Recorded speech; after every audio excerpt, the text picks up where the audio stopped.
2 দিন আগে একটা ভিডিও শেয়ার করি, ভিডিওতে এই গাছে কলি ছিল শুধু, ওই যে পাশের কলিটার মতো। বলছিলাম আমি ফুল আসলে শেয়ার করবো সবার সাথে, তো কমেন্টসে অগণিত মানুষ আমাকে রিকোয়েস্ট করছেন যেন আমি ফুলটা অবশ্যই শেয়ার করি।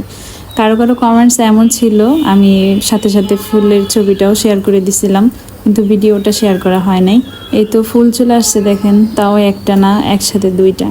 গাছগুলো মাসাল্লাহ এত বেশি ঝোপালো হয়েছে, ফুল ফুটার জায়গাটা পর্যন্ত নাই। এই জন্য ফুলের পাপড়িগুলো দেখেন কেমন বাঁকাতারা হয়ে আছে। তো আমি এগুলার ভাবছিলাম যে ভিতরে একটাই ফুল, দেখলাম যে ভিডিও করতে এসে এখানে দুইটা ফুল। কি সুন্দর না ফুলটা! আমি যেই দিন প্রথম গত বছর এই ফুলটা দেখি, তখন আমি ভাবছিলাম দূর থেকে যে কোনো প্রজাপতি বসে আছে। তো কাছে যেয়ে দেখি যে না, মাশাআল্লাহ, এটা প্রজাপতি না, এই গাছের ফুল। আমি জানতাম না এই গাছের ফুল হয় বা কেমন হয়, ওই দিনে আমি প্রথম দেখি। গাছটার নাম হুয়ারিয়া। অনেকে কিন্তু এটার নাম জিজ্ঞেস করছেন। এটা সাকুলেন্ট প্রজাতির গাছ। আরও যে কত নাম আছে, স্টার ফিশও বলে অনেকে। আপনারা কোন নামে জানেন জানাবেন।